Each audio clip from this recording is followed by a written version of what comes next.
ازيكم عاملين ايه؟ يا رب تكونوا بألف خير. بصوا بقى، وحشتوني. لو فضلت اقول لكم وحشتوني من هنا لسنة كده قدام مش هتصدقوا. خلاص ان شاء الله رجعنا تاني الفيديوهات وكده، وهشارك معاكم كل تفاصيل يومي، واول فيديو هنعمله مع بعض تاني بعد فترة الغياب الطويلة اوي دي، سنة ونص كاملين. هحكي لكم في الفيديوهات اللي جايه، بس اما اقدر كده الم نفسي والم اعصابي هحكي لكم كل حاجه وكل التفاصيل اللي حصلت معايا والتجربه اللي مريت بيها واستفدت ايه، كل حاجه هحكيها لكم بالتفاصيل، بس في الفيديوهات الجايه ان شاء الله. فيديو النهارده بقى فوق الحماسي بحماسي، لان في روتين جامد جدا. بصوا بقى، انا مش عارفه الناس اللي بتسمي الروتين، بس يعني اللي هو انا بالنسبه لي تفاصيل يومي يعني، تمام؟ او بشارككوا حاجات في يومي، مش روتين ان دي حاجه بعملها كل يوم.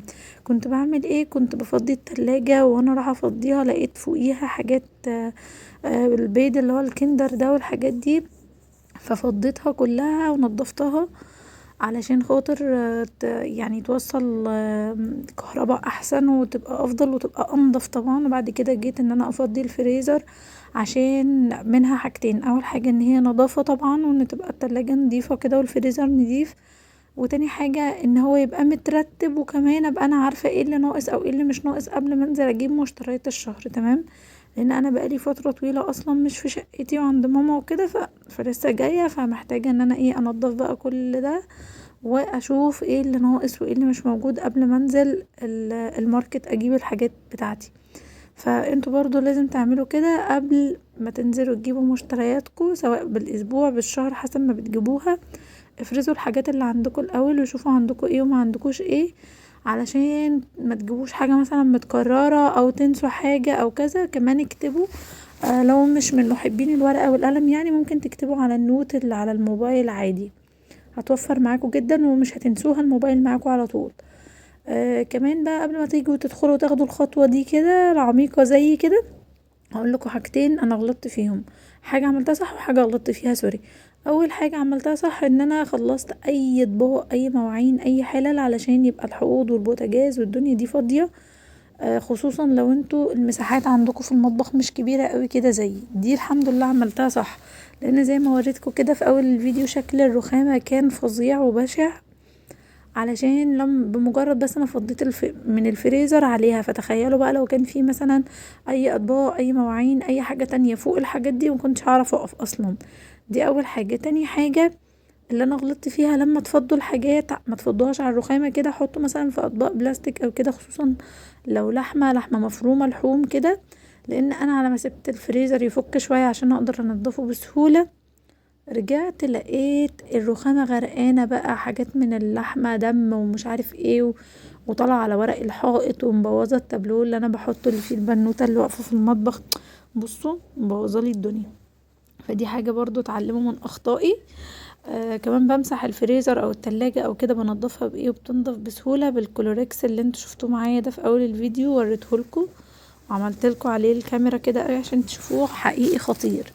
انا لسه جايباه، هتشوفوه معايا في فلوج المشتريات عشان صورتهولكوا برضو، بمنتج بعدها بكام يوم عذرا. كان حوالي 38، بس حقيقي يا بنات بيقعد شهور، يعني هيقعد معاكي كذا شهر. كمان حاجة كمان، شفتوا المعكوسة في مراية التلاجة دي، العليقة اللي بيتحط عليها المقشات والزعافة والحاجات دي، دي أسوأ حاجة تتعمل في حيطة زهرة. يعني انتي كانت عجباني، قلت ده هتلم بقى المقشات وكذا وكذا، اتفاجئت ان انا الحيطة بقى شكلها سيء جدا. فانا هشيلها، بس مستنية عشان اشيلها هجيب ورق الحائط للحيطة دي كمان. دي الحيطة اللي ناقصة، انا عاملة المطبخ كله، دي الحيطة اللي ناقصة، فمستنية قبل ما افحر وكده في الحيطة اشيلها. ودي عايزة مكان يكون ضلفة، يكون متغطي جنب التلاجة، مثلا لو في فراغ جنب التلاجة كده. بعد كده بقى جيت الحلة والكلام ده، اتغدينا بقى يعني، فصلنا كده اللي هي الفترة اللي كان فيها الفريزر بيفك، فاتغدينا وكده. وقلت ايه، لا انا وكان دي صينية الكيكة اللي عجباكم كلكم على الانستجرام وبتجربوها بتبعتولي، بجد تحفة. بقالي 5 سنين بعمل نفس الطريقة، والصوص بتاعها اللي يخليها رهيب. المهم عشان بحكي لكم، بصوا بقى اللي هو غايبة عنكم سنة ونص وحشتوني، فاللي هو عايزة اقول كل حاجة كده مع بعض من غير ترتيب. كنت بقول ايه يا ولاد، كنت بقول ايه؟ المهم جيت بقى بعد الغدا قلت انضف الحاجات وكده علشان برضو الدنيا ما تبوظش معايا، والفوط دي كلها طبعا مكان بقى غسيل الفريزر وكده غسلتها وحطيت عليها كلوركس الجل، ده حقيقي جامد بستخدمه في كل حاجة، غسيل حوض غسيل فوط جامد، ارضيات تحفة جدا. فجيت بقى خلاص خلصت المواعين وكده وعنت كنت بوريكوا في الحتة اللي قبل دي، بس كنت برغي ساعتها اللحمة لما باجي ان انا افرزها او كده احط يعني في الفريزر، بتطبطبوا عليها كده وتخليها مبطبطة زي ما شفتوها قبل كده في اكياس التلاجة، مش كلكيعة. علشان ايه؟ علشان ما تاخدش معاكم مساحة في الفريزر، وتقدروا تعينوا حاجات تانية من غير منظمات ولا حاجة. تمام. بعد كده بقى جيت اغسل الفراخ. بغسلها ليه كده معاكم؟ يا اسراء ما احنا بنعرف نغسل الفراخ. والله العظيم بيبعتولي على الانستجرام بنات، انا لسه عروسه جديده وبتابعك وبستفيد منك وكنت بنزل لكم وريني مش عارف ايه، بيبقوا العرايس الجداد ما كناش بنعرف يعني كلنا نعمل كل الحاجات دي بالدقه دي. فبنغسل بقى الوراك، بنغسلها من الحته دي، وبعمل حاجات كتير حلوة في الفراخ بتوفر جامد وبتبقى سهلة، بتسهل عليا باقي الشهر. كنت منزلها لكم قبل كده على انستجرام، جامدة جدا. هعملها معاكم في الفيديو الجاي، مصورها لكم طريقة بقى الفراخ بعمل فيها ايه. مش بجيب بانيه لوحده وفراخ لوحده يعني، بصوا هتشوفوا هتنبهروا بيا والله.